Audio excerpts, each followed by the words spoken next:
আসসালামু আলাইকুম প্রিয় দর্শক, অন্য মঞ্চের আলাপচারিতায় আপনাদের সকলকে স্বাগত জানাচ্ছি। প্রিয় বন্ধুরা, প্রীতি, সালাম এবং শুভেচ্ছা নেবেন। আপনারা ইতিমধ্যে জেনে গেছেন যে গতকাল ভারতের সরকার বাংলাদেশে ভারতীয় দূতাবাসের সব স্টাফদের ফ্যামিলি মেম্বারদের অবিলম্বে ভারতে ফিরে যাওয়ার নির্দেশ দিয়েছেন। এটি একেবারে নতুন কিছু নয়। নানান কারণেই একটি দূতাবাসের সব স্টাফদের ফ্যামিলি মেম্বারদের ফিরিয়ে নিতে বলা যায়, তবে বাংলাদেশের জন্য এটা একটা নতুন এক্সপেরিয়েন্স বলা যায়। এবং বিশেষ করে পাকিস্তানেও যে মুহূর্তে ভারতীয় দূতাবাসের স্টাফরা অবস্থান করছে, ফ্যামিলি মেম্বারদের নিয়ে অবস্থান করছে, সেখানে বাংলাদেশে কি এমন ঘটনা ঘটলো যে একেবারে তড়ি ঘড়ি করে সবাইকে ফিরিয়ে নেওয়া হচ্ছে। এমনকি যাদের সন্তানরা বাংলাদেশে পড়াশোনা করছে তাদেরও বলা হয়েছে যে না, পড়াশোনা বন্ধ করে ইমিডিয়েটলি ভারতে আসো, ভারতে পড়াশোনা করো। So this is very unusual. তো এটা কেন হচ্ছে সেইটা নিয়ে আমি একটু সারাদিন একটু খোঁজ করবার চেষ্টা করছি। তো সেটি নিয়ে কথা বলবার আগে আমি একটু বলতে চাই যে বাংলাদেশের রাজনীতিতে একটা খুব কমন ব্যাপার হলো যে এই দল দেশ বিক্রি করে দিচ্ছে ওই দেশের কাছে। তার মানে যে আওয়ামী লীগ ভারতের কাছে বাংলাদেশকে বিক্রি করে দিচ্ছে, আবার বলা হচ্ছে যে বিএনপি বাংলাদেশকে পাকিস্তানের কাছে বিক্রি করে দেওয়া হচ্ছে। তো এই যে দেশ বিক্রির অভিযোগ, এটা আমরা দেখেছি, কিন্তু আসলেই দেশ বিক্রি কাকে বলে, আসলেই বিদেশের হাতে দেশ তুলে দেওয়া কি, সেটা মনে হয় যে ডক্টর ইউনূসের মতো করে আর কেউ আমাদের দেখাতে পারেনি। এই প্রথম আমরা দেখছি যে একটা বিদেশি শক্তির কাছে কিভাবে বাংলাদেশকে তুলে দেওয়া হয়, এবং বাংলাদেশের স্বাধীনতার সার্বভৌমত্ব কোনো কিছুই আর এখন ডক্টর ইউনূসের কাছে কনসিডারেশনে নেই। আপনারা দেখছেন এই যে বর্তমানে বাংলাদেশে আমেরিকার যে তোড়জোড় চলছে। ইতিমধ্যে আপনারা জানেন যে সেন্ট মার্টিন বহুল আলোচিত একটা দ্বীপ, এবং এই দ্বীপের দখলদারিত্ব নেওয়ার জন্য সেই 70 সাল থেকে আমেরিকা কিন্তু তার কুনজর দিয়ে রেখেছে, এবং বঙ্গবন্ধু তখন বলেছিলেন যে না, এই দ্বীপ আমরা দেব না। জিয়াউর রহমান ক্ষমতায় এলেও এই দ্বীপটি আমেরিকা চেয়েছিলেন, এবং Ziaur Rahman on principle agree করেছিলেন যে তিনি সেন্ট মার্টিন দ্বীপটি বিদেশের হাতে তুলে দেবেন। শেখ হাসিনা সর্বশেষ যে সরকারে ছিলেন তিনি বলেছেন প্রকাশ্যে যে সেন্ট মার্টিন তার কাছে চাওয়া হয়েছে, কিন্তু তিনি দেশের 1 ইঞ্চি মাটিও বিদেশি শক্তির হাতে তুলে দেবেন না। সেই সেন্ট মার্টিনের 1/3 ইউনূস অলরেডি আমেরিকার হাতে তুলে দিয়েছে। এছাড়া বাংলাদেশে আরো একটা দ্বীপ রয়েছে, সোনাদিয়া দ্বীপ, ভীষণ প্রাকৃতিকভাবে আকর্ষণীয়, মহেশখালী উপজেলার খুব কাছে। এই দ্বীপটা, যেটা শেখ হাসিনার সরকার চেয়েছিল, এটা জাপান সরকারের সহায়তায় এখানে একটা ইকো পার্ক গড়ে তুলবার, সেই সোনাদিয়া দ্বীপটাকে পুরোটাই আমেরিকার হাতে তুলে দিয়েছে ডক্টর ইউনূস। আমাদের চিটাগাং পোর্ট, সেটাও বিদেশি শক্তির হাতে তুলে দিয়েছে। এছাড়াও চিটাগাং পোর্টের আশেপাশে আমাদের নেভাল বেস, যেসব সেন্সিটিভ এলাকা আছে, সেখানেও তিনি এই বিদেশি পরাশক্তির এন্ট্রান্সকে অ্যালাউ করেছেন। এবং মিয়ানমারের সাথে যে আরাকান আর্মির যে সংঘাত, সেখানে আরাকান আর্মিকে নিরাপদ করিডোর দেওয়ার ব্যাপারেও ডক্টর ইউনূস অনেকখানি এগিয়ে গেছে। শুধু যে আরাকান আর্মিকেই বাংলাদেশের বর্তমান অবৈধ সরকার ব্যাক করছে তা না, এই রোহিঙ্গাদের যে সামরিক শাখা আরসা, সেটাকেও বাংলাদেশ ব্যাক করছে। এই আরসা, আরাকান আর্মি, এরা নিজেদের মধ্যে যেমন লড়াই করছে, আবার এরা মিলে আরাকান সরকারের বিরুদ্ধে লড়াই করছে।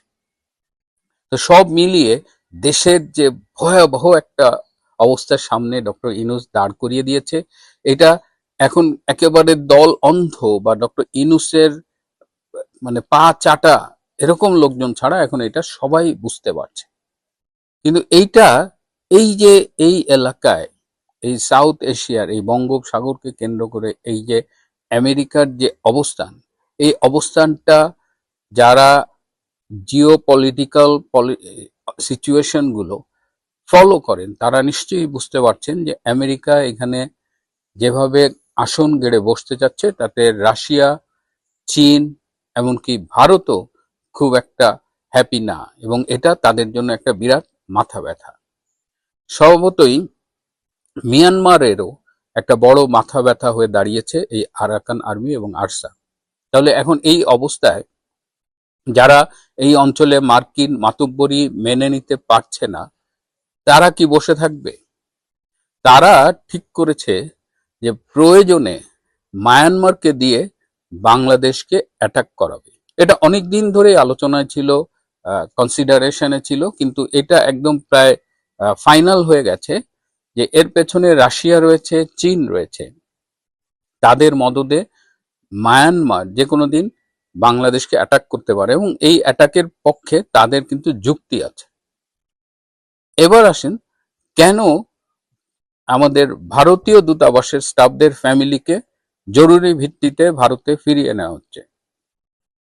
এর পেছনে অনেকগুলো কারণ আছে এবং সব মিলিয়ে আমার কাছে যেটা মনে হচ্ছে যে বাংলাদেশের সামনে একটা ভয়াবহ বিপদ অপেক্ষা করছে। গোয়েন্দা সূত্রের রিপোর্টে জানা গেছে বাংলাদেশে একটা অরাজক পরিস্থিতির সৃষ্টি করবে। এর আগে যেমন হাদির মৃত্যুকে কেন্দ্র করে প্রথম আলো এবং ডেইলি স্টার অফিস পোড়ানো হয়েছিল, ধ্বংস করা হয়েছিল, ঠিক একইভাবে বাংলাদেশের হয়তো গুরুত্বপূর্ণ আরো কোনো স্থাপনা তারা ধ্বংস করবে। এর বাইরেও আরো কিছু অ্যালার্মিং ইনফরমেশন আছে। এই যা যা কিছু বলছি সবই কিন্তু বিদেশি গোয়েন্দা সূত্রে পাওয়া, এগুলো কোনো গুজব বা আমার বানানো কিছু না। আর একটা কথা হলো যে বর্তমানে আফগানিস্তান এবং পাকিস্তান থেকে প্রচুর দুর্ধর্ষ জঙ্গি বাংলাদেশে মূলত এই তাবলিগের বেশে তারা বাংলাদেশে ঢুকেছে এবং এই জঙ্গি গোষ্ঠী ঢাকা এবং চট্টগ্রামে বিশেষ করে নানা রকমের জঙ্গি হামলা করতে পারে বলে আশঙ্কা করা হচ্ছে। সো এই যে বাংলাদেশের এই বর্তমানে এই রিপোর্টগুলো যখন আসছে, তখন সেখানে স্বভাবতই একটা বিপদকে সামনে রেখে ভারত সরকার মনে করেছে যে তার দূতাবাসে একদম কিছু পুরুষ কর্মচারী বা যেগুলো একদম জরুরি দরকার সেই স্টাফগুলো থাকবে, বাকিদের সরিয়ে নেবে, অ্যান্ড ডেফিনেটলি ফ্যামিলি মেম্বারদের। এর মধ্যে আপনারা খেয়াল করেছেন যে গতকাল বাংলাদেশে ব্রিটিশ রাষ্ট্রদূত সারা কুক তিনি তারেক রহমানের সাথে দেখা করেছেন, তারপরে তিনি ভারতের হাইকমিশনার প্রণয় ভার্মার সাথে দেখা করেছেন এবং সেখান থেকে তিনি এয়ারপোর্টে গিয়ে সোজা দিল্লি গেছেন। আজকে তার একটা রাউন্ড টেবিল কনফারেন্স করার কথা। এই যে সারা কুকের মুভমেন্ট, তিনি তারেক রহমানের সাথে দেখা করলেন, প্রণয় ভার্মার সাথে দেখা করলেন, ভারতে গেলেন, এই বিষয়ে আমাদের পররাষ্ট্র মন্ত্রণালয়ের কাছে কোনো ইনফরমেশন ছিল না, আমার সূত্র এটা নিশ্চিত করেছে। সো এখন কেবলমাত্র যে ভারত তার হাইকমিশনের স্টাফদের ফ্যামিলি মেম্বারদের ফিরিয়ে নিলেন তা না, এখন ধারণা করা হচ্ছে যে ব্রিটিশ হাইকমিশন এবং ইউরোপিয়ান ইউনিয়নের অনেক দেশের হাইকমিশনেরও ফ্যামিলি মেম্বারদের এই মুহূর্তে বাংলাদেশ থেকে ফিরিয়ে নেওয়া হতে পারে। সামনে বাংলাদেশের জন্য কি অপেক্ষা করছে এটা ভাবতে গা শিওরে উঠছে। আমি জানি না, আমরা শুধু প্রার্থনা করি আল্লাহ বাংলাদেশকে রক্ষা করুন। 2024-এর জঙ্গি উত্থানের পর, ইউনূসের ডাকাততন্ত্র রাষ্ট্র দখল করার পর আমাদের কাছে মনে হয়েছে যে মুক্তিযুদ্ধের মাধ্যমে অর্জিত এই বাংলাদেশ বুঝি ইউনূসের চর্ব চোষ্য লেজ্জ পেয় এগুলোর জন্য তৈরি হয়েছিল। সেটা মনে করে ইউনূস বাংলাদেশকে এক দিক থেকে আপনার দুর্নীতি করেছে, অর্থনৈতিকভাবে শোষণ করেছে, লুণ্ঠন করেছে, আর অতি দ্রুত সে বাংলাদেশকে একটা বাণিজ্য চুক্তির মাধ্যমে মার্কিন যুক্তরাষ্ট্রের সাথে কাছে বিক্রি করে দিয়ে সে 2 বছরের মধ্যে সবকিছু গ্রহণ করে সে ক্ষমতা ছেড়ে দেয় এবং তার পরবর্তীতে প্রধানমন্ত্রী তারেক রহমানের সরকার আসে। তারেক রহমানের সরকার এসে কি করলো? তারাও অতি দ্রুত কোনো ধরনের সময় না দিয়ে ইউনূস যে গোলামির চুক্তি করে গেছে আমেরিকার সাথে, সেই গোলামির চুক্তি অনুযায়ী আপনার ওই 45,000 কোটি টাকা খরচ করে 14টা বোয়িং বিমান কেনার ব্যবস্থা করে ফেললেন। এই জিনিসটা ও বাংলাদেশ যে অতি দ্রুত আওয়ামী লীগ সরকার যাওয়ার সাথে সাথে 2 বছরেরও কম সময়ে এভাবে দেশ বিক্রি করে একটা বিদেশি শক্তির শৃঙ্খলে আবদ্ধ হয়ে গেল। তার বিপরীতে আমরা যদি প্রধানমন্ত্রী শেখ হাসিনার কূটনীতিটা আমরা একটু ভেবে দেখি, তাহলে আমরা দেখব এই কূটনীতি একজন রাষ্ট্রনায়কের প্রজ্ঞা, সাহস, দেশপ্রেমের এক অবিস্মরণীয় মিশ্রণ এবং তার ফলে বাংলাদেশ কিভাবে আপনার লাভবান হয়েছিল সেই বিষয়টা এখানে আমি একটু আলোচনা করতে চাই। প্রধানমন্ত্রী শেখ হাসিনার কূটনীতির মূল কথা ছিল বঙ্গবন্ধু যেটা বলেছিলেন যে আমাদের আমরা সকলের প্রতি বন্ধুত্ব চাই, কারো প্রতি বৈরিতা চাই না। এটার সাথে প্রধানমন্ত্রী শেখ হাসিনা আরো একটা জিনিস মনে রেখেছিলেন, সেটা হলো বঙ্গবন্ধু 1974 সালে জাতিসংঘে দাঁড়িয়ে বলেছিলেন যে বিশ্ব হলো শোষক আর শোষিত এই দুই ভাগে বিভক্ত, বঙ্গবন্ধু হলেন শোষিতের পক্ষে। ফলে পরবর্তীতে এই এই আমরা প্রধানমন্ত্রী শেখ হাসিনা কূটনীতিতে তার পিতার এই যে কথাটা জাতিসংঘে বলা যে শোষিতের পক্ষে, সেটাও আমরা অনেক কিছু দেখতে পাই, যে যেখানে মানুষ নির্যাতিত, প্রধানমন্ত্রী শেখ হাসিনা যে রাষ্ট্রগুলোকে মনে করেছিলেন যে সাম্রাজ্যবাদীদের কবলে পড়ে তারা অন্যায়ের শিকার, প্রধানমন্ত্রী শেখ হাসিনা সবসময় এই রাষ্ট্রগুলোর কিন্তু প্রতি সহানুভূতিশীল ছিলেন। সকলের প্রতি বন্ধুত্ব, কারো প্রতি বৈরিতা নয়, এই এই নীতি উনি ব্যবহার করে, এই নীতিটিকে যারা 24-এর জঙ্গি উত্থানের বিভিন্ন সাইবার সন্ত্রাসীরা এটাকে অনেক ধরনের আপনার ব্যঙ্গ করেছিল, কিন্তু সত্যিকার অর্থে প্রধানমন্ত্রী শেখ হাসিনা কিন্তু এই নীতি দিয়েই কিন্তু এতগুলা সাফল্য পেয়েছিলেন কূটনীতিতে। কেমন দেখুন, বাংলাদেশ যে একটা ভূরাজনৈতিক টানাপোড়েনের কেন্দ্রবিন্দুতে অবস্থিত, এটা তো আমরা জানি। ভূরাজনৈতিক টানাপোড়েন মানে হলো, আসলে জিনিসটা যদি সহজে বলি, বাংলাদেশের যে আপনার ভৌগোলিক অবস্থান, এইটাতে বিভিন্ন ধরনের প্রভাব বিস্তার করে পরাশক্তিগুলো একে অন্যকে নিয়ন্ত্রণ করা বা তার উপর পর্যবেক্ষণ করা বা তার কোনো রকম ক্ষমতা বৃদ্ধি করা, এগুলার চেষ্টা করে। তো যার কারণে আমরা দেখেছি যে মার্কিন যুক্তরাষ্ট্র বাংলাদেশের ওই কথাগুলো উঠে যে মার্কিন যুক্তরাষ্ট্র সেন্ট মার্টিনে ঘাঁটি করতে চায়, কিংবা তারা বাংলাদেশের, ভারতের এবং ওই মিয়ানমারের একটা অংশ নিয়ে খ্রিস্টান রাজ্য গঠন করতে চায়। এই জিনিসগুলো, এই ধারণাগুলো তো আছেই। এগুলো এক একটা করা হয় বা করার চেষ্টা করা হয় যাতে তারা অন্য দেশগুলার, মানে এরকম কিছু করতে পারলে সে চীনের উপর প্রভাব বিস্তার করতে পারবে, ভারতের উপর প্রভাব বিস্তার করতে পারবে, এই ধরনের উদ্দেশ্যে কিন্তু মার্কিন যুক্তরাষ্ট্র বা যে কোনো সাম্রাজ্যবাদী বা বৃহৎ বা পরাশক্তি এই জিনিসগুলো গ্রহণ করে। কিন্তু প্রধানমন্ত্রী শেখ হাসিনা এই ধরনের চাপের কখনো কিন্তু নতি স্বীকার তো করেনি, কিন্তু দেখা গেছে যে বিভিন্ন টানাপোড়েন থাকা সত্ত্বেও আমরা কিন্তু বিশ্বের যে চারটা পরাশক্তি আমাদের জন্য যারা রেলিভেন্ট, আপনার মার্কিন যুক্তরাষ্ট্র, চীন, ভারত এবং রাশিয়া এবং সাথে জাপানও, প্রত্যেকটা দেশের সাথে কিন্তু আমরা সমানভাবে সাফল্যজনক কূটনীতি আপনার মেনটেন করেছি। আপনি যদি চিন্তা করেন ভারতের সাথে, ভারতের যে সিকিউরিটি কনসার্ন যেটা আছে, যে ভারতে উত্তর পূর্ব ভারতে কোনো ধরনের বিচ্ছিন্নতাবাদী আন্দোলনকারীরা বাংলাদেশে ঘাঁটি গাড়তে পারবে না, এইটা প্রধানমন্ত্রী শেখ হাসিনা তাদেরকে এই ব্যাপারে নিশ্চিত করেছেন, এবং তাদের কোনো ধরনের তৎপরতা, অর্থাৎ ভারত বিরোধী কোনো তৎপরতা বাংলাদেশে কিন্তু তিনি চালাতে দেননি।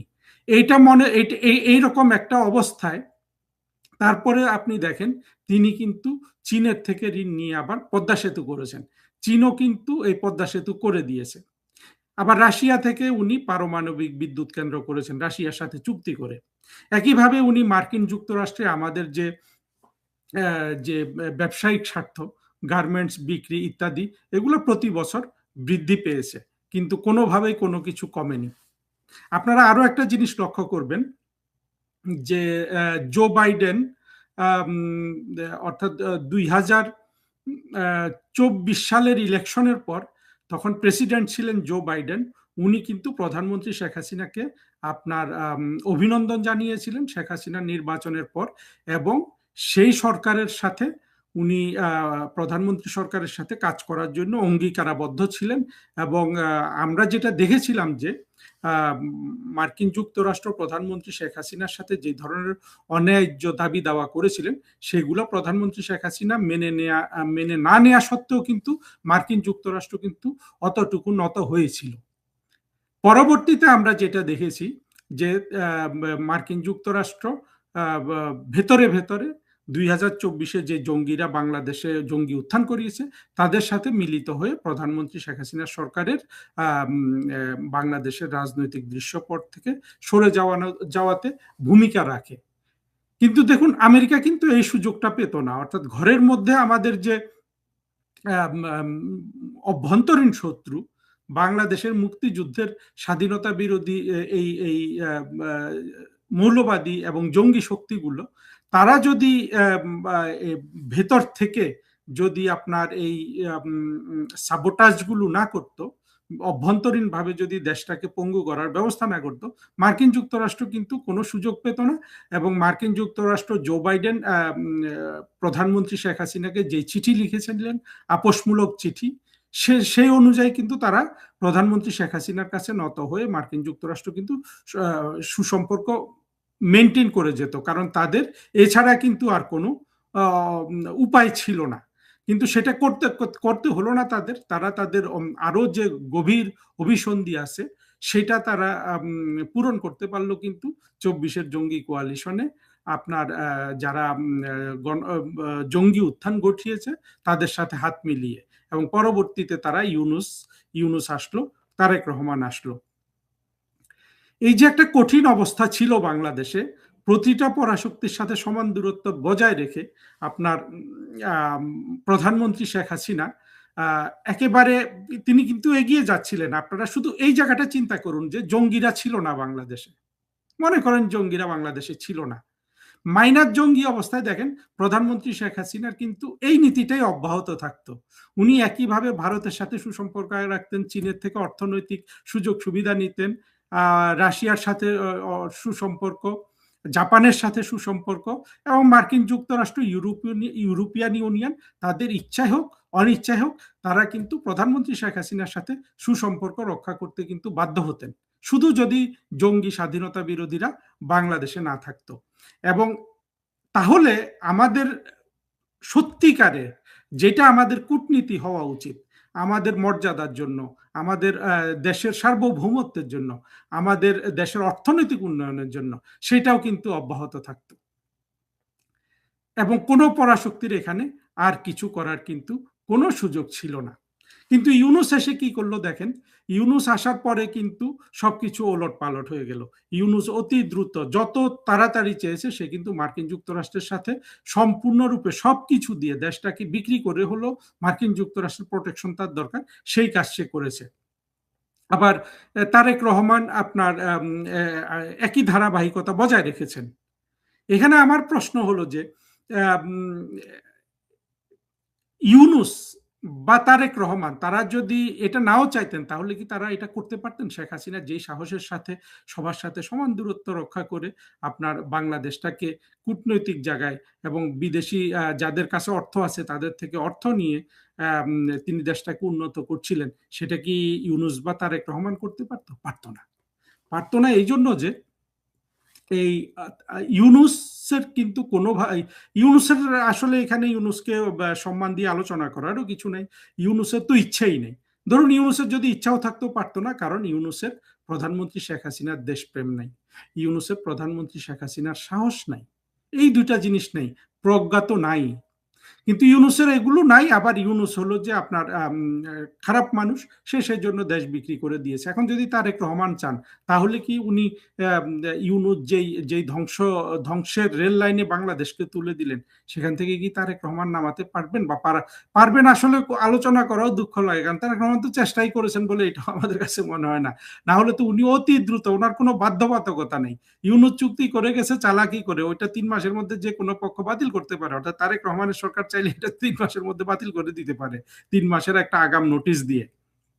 তো তারেক রহমান তো সেই দিকে যান নাই, কোনো ধরনের আলাপ আলোচনা বাংলাদেশে করেন নাই, সংসদের মধ্যেও করেন নাই। চিন্তা করেন যে আসলে দেশপ্রেম বা জাতির প্রতি আপনার যদি কোনো ধরনের প্রতিশ্রুতি না থাকে, মানে মনের মধ্যে, প্রাণের মধ্যে, মগজের মধ্যে, তাহলে কিভাবে হয়? তারেক রহমান কিন্তু একটু সময় নিতে পারতেন না? সময় না নিলে কি তখনই মার্কিন যুক্তরাষ্ট্র এসে বাংলাদেশ দখল করে ফেলতো না? কিন্তু ওনাদের যে মনের মধ্যে দুর্বল্য রয়ে গেছে, ওই দুর্বলতার কারণে কিন্তু তারেক রহমান অতি দ্রুত ওই বোয়িং কেনার ব্যবস্থা পাকাপোক্ত করে মার্কিনীদের জানিয়ে দিলেন যে ইউনুস যে চুক্তি করে গেছে আমরা কিন্তু সেই চুক্তি রক্ষা করব এবং বিনিময়ে যেটা প্রত্যাশিত সেটা যেন হয়, অর্থাৎ তারেক রহমানের সরকারটা যেন মার্কিন যুক্তরাষ্ট্রের প্রোটেকশন পায় এবং যেন অন্য কেউ যেন এই সরকারকে আপনার ক্ষমতা থেকে হটাতে না পারে। আমরা একটা জিনিস দেখলাম যে ইউনূস বা তারেক রহমান তারা কিন্তু বাংলাদেশের জনগণ তাদেরকে ক্ষমতা থেকে সরাবে কি সরাবে না সেটা নিয়ে তাদের কোনো মাথা ব্যথা নেই। তাদের একটা অন্ধবিশ্বাস হয়ে গেছে যে মার্কিন যুক্তরাষ্ট্রের প্রোটেকশন পেলেই কিন্তু তারা ক্ষমতায় থাকতে পারবেন। এটার কারণে কিন্তু তারেক রহমান অতি দ্রুত মার্কিনীদের সাথে বোয়িং কেনার চুক্তি করলেন। কিন্তু এখানে যে জিনিসটা হয়ে গেল সেটা হলো প্রধানমন্ত্রী শেখ হাসিনার ১৬ বছরে বাংলাদেশের যে একটা উন্নয়নের অগ্রগতি ছিল, বাংলাদেশ যে বিশ্বের অন্যান্য শক্তিগুলোর কাছে বা অন্য দেশগুলোর কাছে বা বিভিন্ন আন্তর্জাতিক সংগঠনের কাছে বাংলাদেশ যে একটা সমীহের রাষ্ট্র হয়ে গিয়েছিল, একটা সম্মানের রাষ্ট্র হয়ে গিয়েছিল, এগুলা সব একসাথে কিন্তু ধূলিসাৎ হয়ে গেছে। আজকে কিন্তু বাংলাদেশের কোনো সম্মান নাই বিদেশিদের কাছে। আপনি আজকে যদি বাংলাদেশের কূটনীতিক হন, আপনি যদি কোনো দেশে আপনি নিযুক্ত রাষ্ট্রদূত হন, আপনাকে কিন্তু লজ্জার মধ্যে পড়তে হবে। যেই অবস্থা আসলে ওই ওই যে এরকম একটা চুক্তি রয়ে গেছে মার্কিন যুক্তরাষ্ট্র এবং বাংলাদেশের মধ্যে, এই রকম চুক্তি বিরাজমান থাকা অবস্থায় কেউ কিন্তু বাংলাদেশকে সম্মানের চোখে দেখবে না। ফলে যেটা দেখা গেছে বাংলাদেশের ভবিষ্যতে আমরা অনেক ধরনের আপনার বিপদ আপদ দেখতে পাবো, কিন্তু শেখ হাসিনা যেটা করতে পারতেন সেটা এরা কেউ করতে পারছেন না। আমরা শেখ হাসিনাকে দেখেছি উনি যেখানেই পৃথিবীর গেছেন, যেই জায়গায় বিশ্বের তাবৎ নেতারা ওনাকে কিন্তু এসে সম্মান জানিয়েছে, বিশেষ করে তরুণ নেতারা। আমরা এগুলো অনেক জায়গায় দেখেছি, আমরা ভারতে দেখেছি, আমরা আপনার আমি স্পেনে দেখেছি, আর সবাই আমরা ইয়েতে দেখেছি কানাডায়, যেমন কানাডার যে তরুণ প্রধানমন্ত্রী ছিলেন জাস্টিন ট্রুডো, কিংবা স্পেনের প্রধানমন্ত্রী পেদ্রো সানচেজ, কিংবা ধরুন যুক্তরাজ্যের প্রধানমন্ত্রী, তাই না? আমরা দেখেছি না কিভাবে তারা প্রধানমন্ত্রী শেখ হাসিনাকে সম্মান করে, এবং বিভিন্ন আন্তর্জাতিক ফোরামগুলোকে প্রধানমন্ত্রী শেখ হাসিনা যেখানে যান সেখানে কিন্তু অনেক ধরনের নেতারা এসে প্রধানমন্ত্রী শেখ হাসিনার পরামর্শ নিতেন, তার কথা শুনতেন এবং তার অভিজ্ঞতাগুলো তারা গ্রহণ করার জন্য তার কাছে কিন্তু জেকে আসতেন। তার বিপরীতে আপনি চিন্তা করুন তো, ইউনূস কিংবা প্রধানমন্ত্রী তারেক রহমান তো এখনো কোনো বিদেশও সফর করেননি, এবং আমার মনে হয় যে উনি যে বিভিন্ন বিদেশ যখন সফর করবেন আমরা দেখব কি উনি করেন। আমি আগাম বলতে চাই না, কিন্তু আপনি যদি প্রধানমন্ত্রী শেখ হাসিনার সাথে এদের তুলনা করেন, যে কোনো বিদেশি প্রধানমন্ত্রী শেখ হাসিনার সাথে কথা বললে ওনার যে দীর্ঘ জীবনের অভিজ্ঞতা, ওনার যে রাষ্ট্র পরিচালনার অভিজ্ঞতা, ওনার যে বঙ্গবন্ধুর কন্যা হওয়ার মাধ্যমে যে রাজনৈতিক প্রজ্ঞা, এবং বঙ্গবন্ধুর শিক্ষা গ্রহণ করাতে যে আপনার ওই যে প্রথমে একটা কথা বলেছিলাম যে শাসক আর শোষিতের এই যে বিভাজন, সেখানে উনি শোষিতের পক্ষে থাকার কারণে ওনার যে চিন্তার যে গভীরতা প্রকাশ পায়, এগুলা কিন্তু বিশ্বের সব তরুণ নেতাকে আকৃষ্ট করত। এই জিনিসগুলা দিয়ে কি আমাদের মনে হয় বাংলাদেশ এখন যারা শাসন করছে তারা সেটা করতে পারবে? না। আপনি যদি একটু নিজেকে জিজ্ঞেস করেন বা খোলা মনে চিন্তা করে দেখেন, সেটা কিন্তু পারবে না। ফলে বাংলাদেশকে আর বিভিন্ন রাষ্ট্রের প্রধানমন্ত্রী তারেক রহমানের সাথে বিভিন্ন প্রধানমন্ত্রী যদি দেখা হয়, তারা কিন্তু আর বাংলাদেশকে ওইভাবে সম্মান করবে না। আর সম্মান না করলে সেই প্রভাবগুলো কিন্তু নিচের দিকে ট্রিকল ডাউন হয়ে আস্তে আস্তে আস্তে আস্তে একেবারে সেই দেশের যেসব সরকারি কর্মচারী কূটনীতিক আছে এরাও কিন্তু বাংলাদেশকে আর সম্মান করবে না। ফলে যেটা হবে, বাংলাদেশ একে তো অর্থনৈতিকভাবে আপনার বড় একটা দুর্দশায় পড়ে গেছে, আর দেখা গেছে যে বাংলাদেশের বর্তমান সরকারগুলো হামের মতো একটা আপনার পরিহারযোগ্য মৃত্যু কিন্তু হামে তারা এড়াতে পারে না।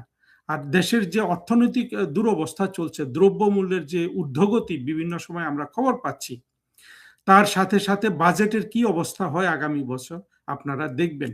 তো এই অবস্থায় বিভিন্ন দেশ থেকে যদি আপনার সাহায্য সহযোগিতা হয়, সেক্ষেত্রে তো মানে রাষ্ট্রের যিনি প্রধান নির্বাহী হবেন তাকে তো এক ধরনের আপনার দৃঢ়তার সাথে তার তার ব্যক্তিত্ব দিয়ে, তার প্রজ্ঞা দিয়ে, তার সাহস দিয়ে বিদেশিদের আপনার কনভিন্স করার বিষয়গুলো থাকে, সেগুলো কি হবে? হবে না। ফলে যেটা হওয়ার হয়ে গেছে, আমাদের যেই ক্ষতি, প্রধানমন্ত্রী শেখ হাসিনা যেই সাহসের সাথে দেশটাকে রক্ষা করছিলেন, প্রত্যেকটা পরাশক্তি থেকে বাংলাদেশের স্বার্থ উদ্ধার করেছিলেন, সেইটা প্রধানমন্ত্রী শেখ হাসিনার দৃশ্যপটে না থাকাতে আর সম্ভাবনা এই মুহূর্তে নাই। আবার উনি ফিরে না আসা পর্যন্ত আমাদের কূটনীতিতে এই অধোগতি চলতেই থাকবে। একে তো এমনিতে আমাদের কূটনৈতিক সার্ভিস অত্যন্ত দুর্বল, সেটা প্রধানমন্ত্রী শেখ হাসিনার একক গুণে, একক নেতৃত্ব গুণে, ব্যক্তিত্ব গুণে একটা আপনার একটা একটা একটা আপনার আমি বলবো যে ইউনিক একটা অবস্থান বাংলাদেশে ছিল, সেটাও নাই। আর অন্যদিকে দুর্বল কূটনৈতিক মেশিনারিজ। তো এগুলো নিয়ে তারেক রহমানের সরকার কিভাবে বাংলাদেশের কূটনীতি রক্ষা করেন, এটা আমাদের একটা দেখার বিষয় হবে। আর একটা জিনিস বলে এই ভিডিওটা শেষ করব, সেটা হলো যে আপনার একটা রাষ্ট্র যদি বিভাজিত থাকে, অর্থাৎ আমাদের যেভাবে বিভাজিত মুক্তিযুদ্ধের পক্ষের শক্তি এবং মুক্তিযুদ্ধের বিপক্ষের শক্তি, এই বিভাজনের কারণে সুযোগ পায় বিদেশিরা। যেটা আমরা দেখেছি যে ইউনুস এবং তারেক রহমানের সরকারগুলো আসার পর মার্কিন যুক্তরাষ্ট্র একচেটিয়াভাবে বাংলাদেশে প্রভাব বিস্তার করার সুযোগ পেয়েছিল। কিন্তু শেখ হাসিনার সময় রাষ্ট্র দুই ভাগে বিভক্ত ছিল, কেউ কিন্তু কোনো সুযোগ নিতে পারেনি। এইটার কারণ হলো যে প্রধানমন্ত্রী শেখ হাসিনা যেই অংশের প্রতিনিধিত্ব করেন বাংলাদেশের মুক্তিযুদ্ধের পক্ষের শক্তি হিসাবে, বঙ্গবন্ধুর কন্যা হিসাবে, এবং আমাদের যে মুক্তিযুদ্ধের অসাম্প্রদায়িক রাষ্ট্র গঠনের যে চেতনা, সেটার যে শক্তি, সেই শক্তিকে আমি দুইটা শব্দ দিয়ে ডিফাইন করি। সেটা হলো যে আমাদের ইতিহাসের শক্তি। ইতিহাস বলতে আমরা মুক্তিযুদ্ধ করে বাংলাদেশকে স্বাধীন করেছি। সেখানে আপনার যারা ৭১ সালে মুক্তিযুদ্ধে যারা সমর্থন দেয় নাই, সেই যে আপনার মুসলিম লীগ, জামাত, এরা এরা এখন মুসলিম লীগ হয়ে গেছে বিএনপি, জামাত হয়ে গেছে জামাত, এভাবে আছে। অর্থাৎ তাদের সাথে ইতিহাসের শক্তিটা নেই। তারা যতই মুক্তিযুদ্ধের কথা বলুক, মুক্তিযুদ্ধ তাদের অন্তরে কিন্তু সেই প্রাণ শক্তিটা যোগায় না। আরেকটা হলো সভ্যতার শক্তি। সভ্যতার শক্তি হলো আমাদের মুক্তিযুদ্ধের চেতনা, যেটা হলো অসাম্প্রদায়িক রাষ্ট্র গঠন, যেটা ৭২-এর সংবিধানে আমরা প্রতিফলিত করেছি। এটাও কিন্তু তাদের সাথে নাই। বিএনপি হয়তো মুখে বলছে না যে অসাম্প্রদায়িক রাষ্ট্র গঠন করবে, মানে তারাও যে ইসলামিক রাষ্ট্র চায় এটা তারা মুখে না বললেও তারা তো মুক্তিযুদ্ধের চেতনাটাও গলার জোর দিয়ে বলতে পারে না। তারা ৭১-কে সম্মান জানায় ইত্যাদি ইত্যাদি বলে, কিন্তু ৭২-এর সংবিধানের মূল চেতনা, ৭২-এর সংবিধানের কথা তারা বলে, কিন্তু মূল চেতনা যে অসাম্প্রদায়িক রাষ্ট্র গঠন করা হবে, এটা কি বিএনপি একবারও বলেছে আজ পর্যন্ত? কারো মুখে শুনেছেন বিএনপির নেতাদের? শুনেননি। অর্থাৎ এইটাই হলো সভ্যতা, এবং এইটার একটা শক্তি যেটা শেখ হাসিনার সাথে আছে, যেটা তারেক রহমানের সাথে নাই। ইউনুস বা তারেক রহমান, এদের সাথে আপনার এই যে দুটা শক্তি না থাকাতে, সভ্যতার শক্তি এবং ইতিহাসের শক্তি, এটা না থাকাতে মার্কিন যুক্তরাষ্ট্র তাদের উপর জেকে বসতে পেরেছিল। শেখ হাসিনা যখন সরকারে ছিলেন তখনও রাষ্ট্র বিভাজিত ছিল, তখনও আপনার ২৪-এর জঙ্গি কোয়ালিশন শেখ হাসিনাকে সমর্থন দেয় নাই। কিন্তু ওই যে ইতিহাসের শক্তি, সভ্যতার শক্তি, এই জিনিসটা তো শেখ হাসিনাকে আপনার সমর্থন দিয়েছে।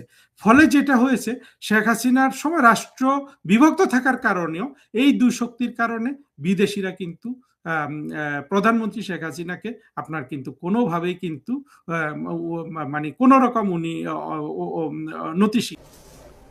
আমরা জানি যে বাংলাদেশে এই মুহূর্তে শিশুদের টিকার অভাবে, হামের টিকার অভাবে একটি মহামারী পর্যায়ের অবস্থা বাংলাদেশে সৃষ্টি হয়েছে।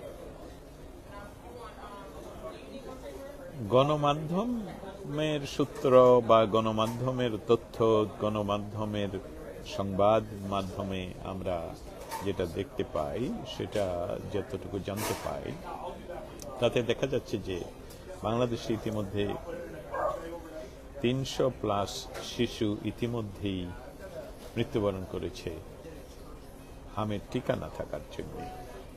কিন্তু অনেক তথ্যই তো বাংলাদেশে প্রকাশ হয় না। গ্রামে গঞ্জে সে সকল অঞ্চল থেকে আমাদের কাছে কি আসলেই সকল তথ্য আসে? যেহেতু সকল তথ্য আমরা জানতে পারি না, এবং এই মুহূর্তে বাংলাদেশে সেটা জানা সম্ভব নয়, একমাত্র সরকার যদি উদ্যোগ নিতেন, একমাত্র সরকারই পারবে সেই সকল তথ্য আসলে সংগ্রহ করার জন্য। কিন্তু যেহেতু সরকারও এটা সংগ্রহ করছে না, সেখানে আমরা সত্যি সত্যি জানি না কত শত শিশু ইতিমধ্যে হামের টিকা না থাকার কারণে মৃত্যুবরণ করেছে। পৃথিবীর যে কোনো সরকার যদি ন্যূনতম ভাবেও জনগণের প্রতি তার দায়িত্ববোধ থাকে, জনগণের প্রতি যদি সেই সরকারের কোনো ধরনের দায়িত্ববোধ থাকে, তাহলে তারা শিশুদের পরিচর্যার বিষয়ে সবার আগে বিষয়টি আমলে নেন, যাতে করে কোনো ক্রমেই কোনো শিশু বিনা চিকিৎসায় মারা না যায়। আর সবচেয়ে বড় কথা হলো, একটি শিশু জন্মক্ষণ থেকে তার একটা সার্টেন বয়স পর্যন্ত সকল ধরনের টিকা ইতিমধ্যে পৃথিবীর সকল দেশই জানে, ওয়ার্ল্ড হেলথ অর্গানাইজেশনের কাছ থেকে এমনকি লিস্ট পর্যন্ত জানে যে কি কি টিকা তাদের দিতে হয়। বাংলাদেশে একটি অস্বাভাবিক পরিস্থিতি, অস্বাভাবিক একটি সরকার দেশ পরিচালনা করেছিলেন। অস্বাভাবিক বলছে এই কারণে যে আমাদের দেশ স্বাধীন হওয়ার পর বারবার হোঁচট খাচ্ছিল। বঙ্গবন্ধুকে হত্যা করা হয়েছে, তারপর জিয়াউর রহমানের শাসন, জিয়াউর রহমানকে 3.5 বছরের মাথায় আবার হত্যা করা হয়েছে। তারপর আসলো এরশাদের শাসন, এরশাদ আমাদেরকে 9 বছর শাসন করেছেন। তারপর আবার নির্বাচনের মাধ্যমে বিএনপি, আওয়ামী লীগ, বিএনপি এভাবে বাংলাদেশ পরিচালিত হচ্ছে। দীর্ঘ সময় স্থিতিশীল একটি সরকার বাংলাদেশে প্রায় সামগ্রিক সূচকে, শিক্ষা সূচকে, উন্নয়নের সূচকে, অর্থনৈতিক সূচকে, বিভিন্ন সূচকে, আমি সূচক নিয়ে আর না বলি, সেখানে সে একটা স্থিতিশীল এবং ধারাবাহিক উন্নতি হচ্ছিল বাংলাদেশের। স্পেশালি শিশুদের পরিচর্যা, শিশুদের স্বাস্থ্য পরিচর্যা, শিশুদের শিক্ষা, নারীদের স্বাস্থ্য পরিচর্যা, নারীদের শিক্ষা, এই বিষয়গুলো প্রাধান্য পেয়েছিল।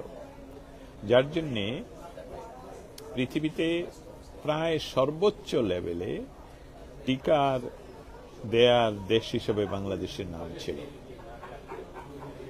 আমাদের দুর্ভাগ্য যে আমাদের দেশে জন্ম নেয়া ইউনূস, মোহাম্মদ ইউনূস, তিনি কিভাবে, কার মাধ্যমে এ সকল আলাপ না করে তাকে পশ্চিমারা এমনকি শান্তিতে নোবেল প্রাইজ দিলেন, অথচ উনি যে ব্যবসা করেন সেটা অশান্তির ব্যবসা করেন। উনি যে মেটিকুলাসলি ডিজাইন করে ক্ষমতা দখল করলেন, সেই ক্ষমতা দখলের পর উনি অন্যান্য বিষয়গুলো আমরা বারবার বলে যাচ্ছি সাংবাদিকেরা।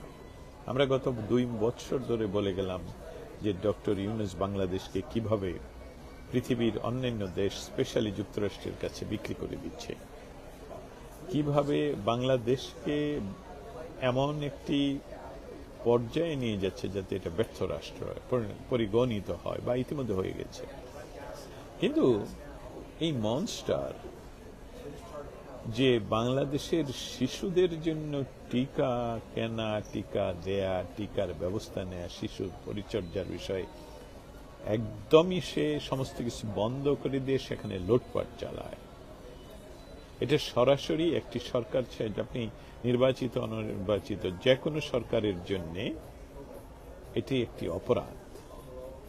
এবং এই অপরাধ শিশুদের টিকা ইতিমধ্যে পৃথিবীর বা ওয়ার্ল্ড হেলথ অর্গানাইজেশনের নির্দেশনা অনুসারে পৃথিবীর সকল দেশের সকল শিশুদেরকে জন্ম থেকে একটি সার্টেন বয়স পর্যন্ত সমস্ত টিকার আয় দিতে হবে এবং শিশুগুলো ফ্রি দিতে হবে। বাংলাদেশের ইউনূস সরকার শেখ হাসিনা সরকারকে হটিয়ে দিয়ে যে পেছনের রাস্তায় ক্ষমতা দখল করলো, সেদিন থেকে আজ পর্যন্ত টিকার ব্যবস্থা করা হয়নি। দুর্ভাগ্যজনকভাবে বর্তমান সরকার যে তথাকথিত নির্বাচনের মাধ্যমে ক্ষমতায় আসলেন, সে সরকারও দেশের শিশুদের টিকা নেয় সেটার ব্যবস্থা না করে ওনারা বিলিয়ন্স টাকা খরচ করে বিমান কিনছেন। বিমান নতুন কিনুক আর পুরাতন কিনুক, বিমানের সার্টেন একটা বয়স থাকে। সেই বিমান যদি বাংলাদেশে পরিচালনা করতে হয়, তাহলে এই শিশু যারা মারা যাচ্ছেন, এই শিশুদেরকে জীবিত না রাখতে পারলে, শিশুদেরকে পরিচর্যা করতে না পারলে, তাহলে এই বিমানগুলো কি হবে? যেখানে শিশুদের পরিচর্যার জন্য টিকা কেনার টাকা নেই, টিকা কিনতে পারছেন না বা করছেন না, ইচ্ছাকৃতভাবেই, অনিচ্ছাকৃতভাবে তো হতেই পারে না, ইচ্ছাকৃতভাবে আপনারা এই টিকা কিনছেন না, সেখানে এটা সরাসরি যে কোনো আন্তর্জাতিক আইনে, যে কোনো আন্তর্জাতিক নর্মে সরকার অপরাধ করছেন। সরকার শিশুদেরকে হত্যা করছেন। ইউনূস সরকার করেছেন, তারেক জিয়া এটা ধারাবাহিকতায় চলছেন। আমাদের দেশের ভবিষ্যতে শিশুরা, আমাদের দেশকে ইতিমধ্যে ধ্বংস করা হয়েছে, আমাদের দেশের সকল ব্যবস্থা ধ্বংস করা হয়েছে, বাংলাদেশের সকল পেশাজীবী সংস্থাগুলো ধ্বংস করা হয়েছে, বাংলাদেশের বিচার বিভাগকে ধ্বংস করা হয়েছে। পার্লামেন্টে আজকে আপনারা নিজেরাই জানেন যে পার্লামেন্টে যারা কথা বলে তাদের একজনও গুড পার্লামেন্টারিয়ান না, এবং সেখানে তারা পার্লামেন্ট কিভাবে চালায়, কিভাবে কথা কয়, সেই সকল বিষয় নিয়েও তারা কিছুই জানেন না। এবং এই যে স্বাস্থ্যমন্ত্রী বা স্বাস্থ্য বিভাগ, তারা যে টিকা এখনো আনছেন না, তাদেরকে টিকার ব্যবস্থা করা হচ্ছে না, সেটা নিয়ে কিন্তু বর্তমান পার্লামেন্টে এখনো পর্যন্ত একবারও কোনো ধরনের প্রশ্ন উত্থাপন কোনো এমপি করেননি, এবং সরকারকে এর জন্য প্রশ্ন করা হয়নি। কিন্তু আমরা জানি যারা এখন দেশ চালায়, যারা তথাকথিত বিরোধী দলের সিটে বসার, তারা দুইজন মিলেই দেশটাকে বেদখল করেছে। অতএব শিশু হত্যা সরাসরি আমের টিকা না কেনায়, শিশুদের পরিচর্যা ব্যাহত হওয়ায় যে শিশুরা মারা যাচ্ছে, এটার জন্য দায়ী হবেন যেমন ইউনূস সরকার, ঠিক তেমন তারেক জিয়ার সরকার। এবং এটা নিয়ে আমরা ইতিমধ্যে বিশ্বের বিভিন্ন স্থানে, স্পেশালি ওয়াশিংটন ডিসিতে, বাংলাদেশের চিত্রটা বর্তমান ট্রাম্প সরকারের কাছে আমরা তুলে ধরার চেষ্টা করছি। স্থানীয় প্রবাসী বাংলাদেশিরা এ বিষয়ে বিভিন্ন সেমিনার এবং প্রতিবাদ সভার আয়োজন করছে। সেই সকল নিয়ে আবারও আপনাদের সামনে আসব। ততক্ষণ পর্যন্ত ভালো থাকবেন।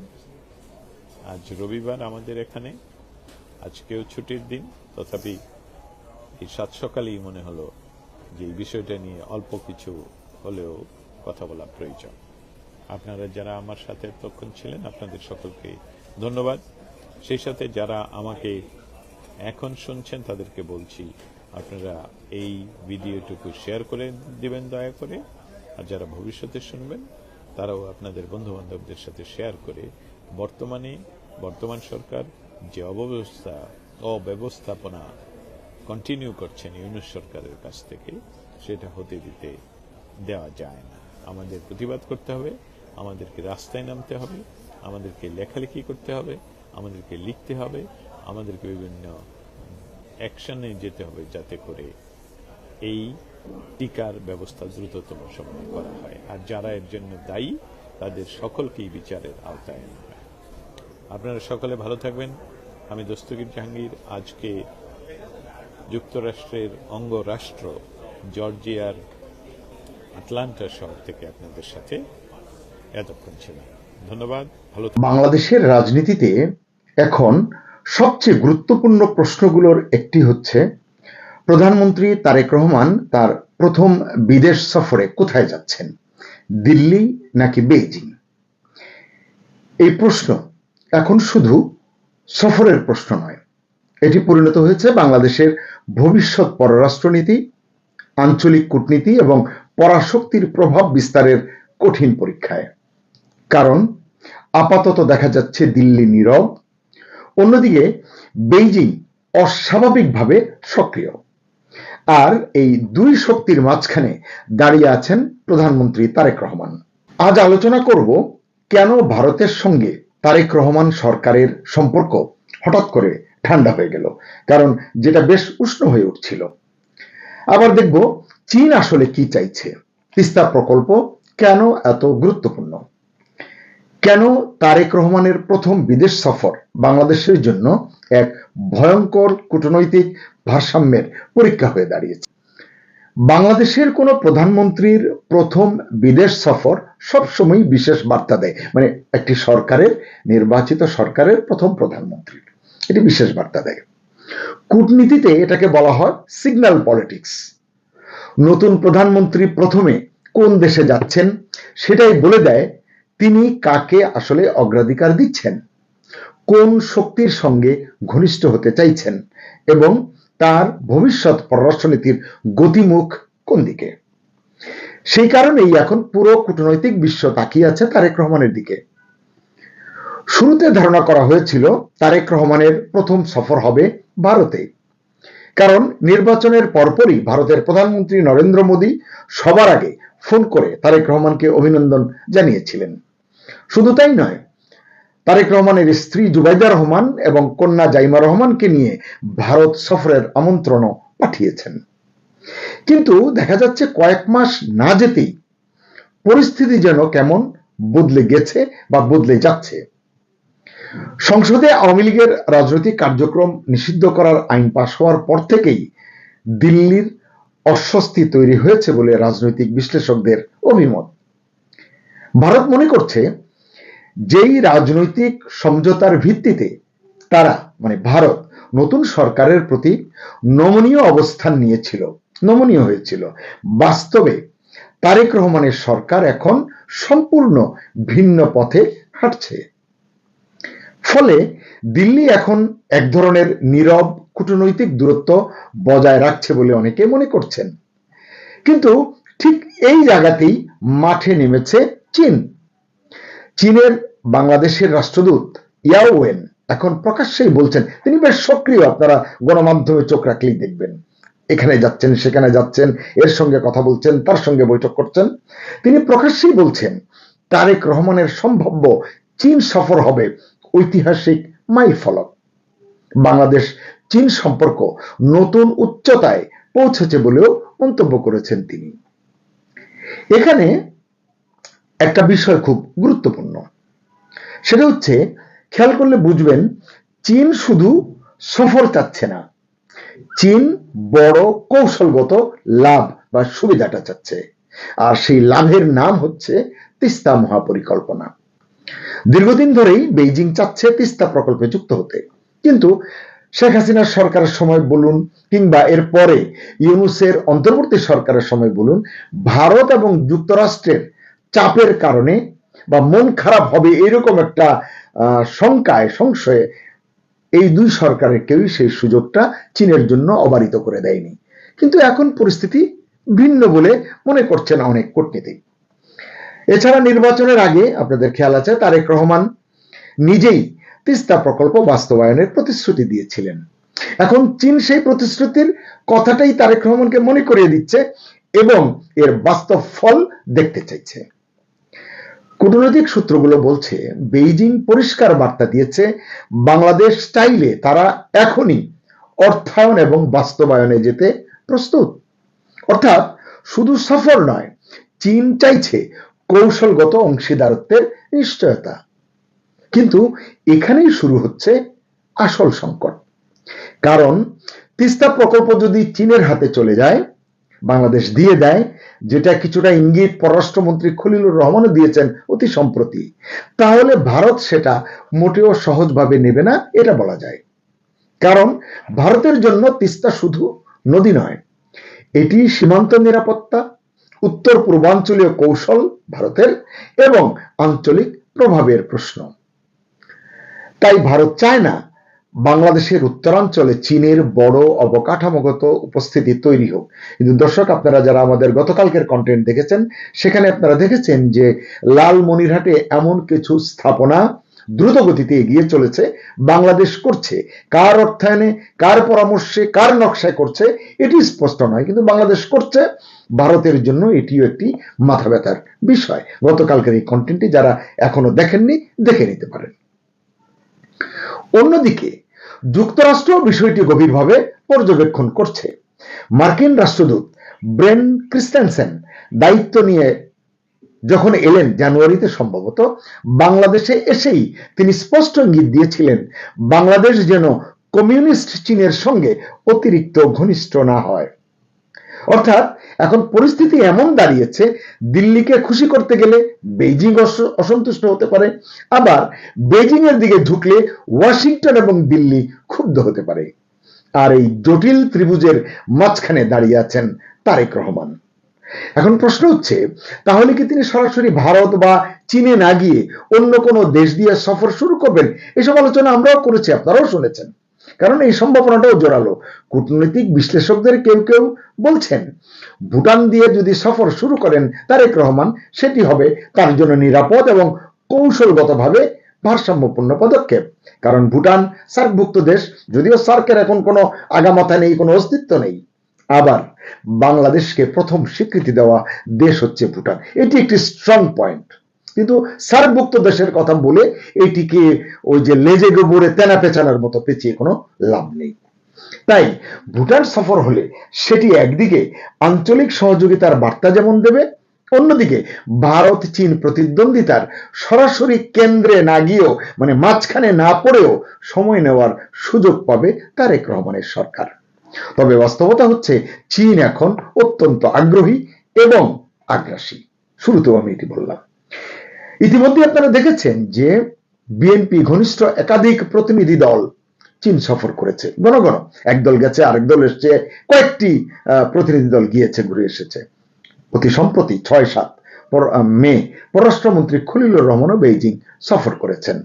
অনেকে বলছেন তারেক রহমানের চীন সফরের প্রস্তুতি নিয়েও কিন্তু অনেক অগ্রগতি হয়েছে এই সফরকালে, হতে পারে। তবে তিস্তা নিয়ে আলাদা আলোচনা হয়েছে, এটি স্পষ্ট। এমনকি চীনের সঙ্গে অর্থনীতি, জ্বালানি, তথ্য প্রযুক্তি এবং সবুজ শক্তি খাতে, গ্রিন এনার্জির খাতে বড় সহযোগিতার আলোচনাও চলছে বলে জানা গেছে। চীন বলছে নতুন সরকার আসার পর তারা বাংলাদেশে প্রায় $10 কোটি বিনিয়োগ করেছে এবং আরো বড় বিনিয়োগে আগ্রহী। চীন বাংলাদেশে বিনিয়োগ আগেও করেছে, এখনো করছে, ভবিষ্যতেও করবে। কিন্তু এই 2 মাসেই $10 কোটি বিনিয়োগ করেছে, এই পরিসংখ্যান কতটা সত্য সেটি যাচাই করা সম্ভব হয়নি, কারণ এটি প্রমাণ সাপেক্ষ। তাই বলে এটি আমি উড়িয়েও দিচ্ছি না, কারণ চীন বিনিয়োগ চাইলে করতে পারে, কিন্তু বিনিয়োগের পরিবেশটি এখন আসলে এদেশে তৈরি হয়নি, এটি বলছেন সকালে। অন্যদিকে জানা যাচ্ছে গুয়াংজুতে বিডার, মানে বাংলাদেশ যে বিনিয়োগ বোর্ড রয়েছে, বিডার অফিস খোলার প্রস্তুতি নিয়েছেন বিডার নির্বাহী চেয়ারম্যান আশিক চৌধুরী। মানে মনে আছে তো আশিক চৌধুরী?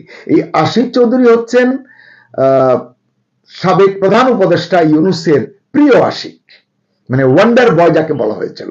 কিন্তু তিনি যতটা মানে বেলুন ফুলিয়ে যাত্রা শুরু করেছিলেন, বেলুন ততটাই চুপসে গেছে।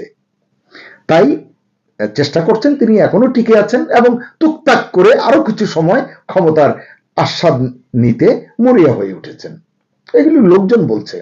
কারণ গত 2 বছরে তিনি এবং তার বিডা বিনিয়োগের প্রশ্নে কেবল অশ্বডিম্বই প্রসব করেছে এবং এই দেশের গরিব দেশের জনগণের ট্যাক্সের টাকাই শুধু শ্রাদ্ধ করেছে। তারপরও যাই হোক, গুয়াংজুতে, চীনের গুয়াংজুতে বিডার অফিস খোলা হবে বিনিয়োগের জন্য।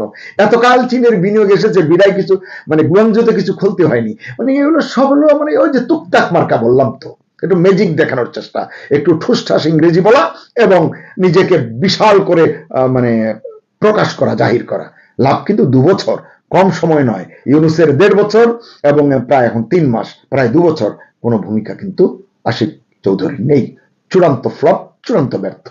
কিন্তু তিনি চেষ্টা করছেন তারেক রহমানকে নিয়ে গুয়াংজুতে এই যে প্রতিশ্রুত বা এই যেটির কথা বলা হচ্ছে সম্ভাব্য এই বিডার অফিসটি তিনি উদ্বোধন করাতে চান। তাতে তারেক রহমানেরও কাছাকাছি কিছু সময় থাকবেন, নিজের আখেরটা আরেকটু গোছানোর চেষ্টা করবেন অনেকে বলছেন।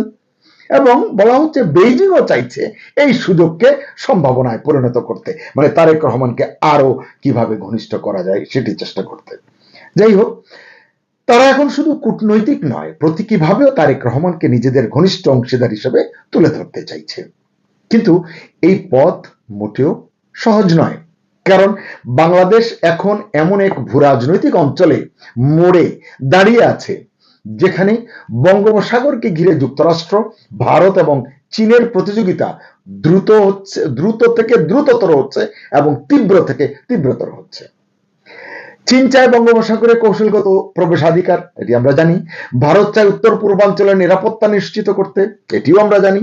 আর যুক্তরাষ্ট্র চায় এই অঞ্চলে চীনের প্রভাব সীমিত রাখতে, এটি আপনারা কে না জানেন। ফলে বাংলাদেশ এখন শুধু একটি দেশ নয়, বরং পরাশক্তিগুলোর বা বড় বড় শক্তিগুলোর প্রতিযোগিতার কেন্দ্রবিন্দু। আর সেই বাস্তবতায় তারেক রহমানের প্রথম বিদেশ সফর হয়ে উঠেছে এক বিশাল কূটনৈতিক চ্যালেঞ্জ। প্রশ্ন হচ্ছে, তিনি কি দিল্লির সঙ্গে দূরত্ব কমানোর চেষ্টা করবেন, মানে দিল্লির নীরবতা ভাঙানোর চেষ্টা করবেন, নাকি বেইজিং এর যে অফার, আগ্রাসী অফার, সেই অফারের দিকে ঝুঁকবেন, নাকি ভুটানের মতো ছোট কিন্তু কৌশলগতভাবে নিরাপদ দেশ বেছে নেবেন প্রথম সফর হিসেবে? এই প্রশ্নগুলোর উত্তরই হয়তো আগামী দিনের বাংলাদেশের পররাষ্ট্রনীতির দিক নির্ধারণ করবে। সবচেয়ে বড় কথা, ক্ষমতায় আসা যত কঠিন, ক্ষমতায় টিকে থাকা তার চেয়েও কঠিন। বিশেষ করে যখন একদিকে ওয়াশিংটন, অন্যদিকে দিল্লি আর আরেকদিকে বেইজিং, তিন পরাশক্তি তারেক রহমানকে আসলে এখন নিজেদের দিকে টানতে চাইছে। এখন দেখার বিষয়, তারেক রহমান শেষ পর্যন্ত কোন পথ বেছে নেন, কোন দেশ বেছে নেন, কি কূটনৈতিক চমক তিনি দেখাতে পারেন। সুপ্রিয় দর্শক, আপনার কি মনে হয় তারেক রহমানের প্রথম বিদেশ সফর কোথায় হওয়া উচিত? ভারত, চীন নাকি অন্য কোনো দেশ? কমেন্টে আপনার মতামত জানান। ভিডিওটি ভালো লাগলে লাইক দিন।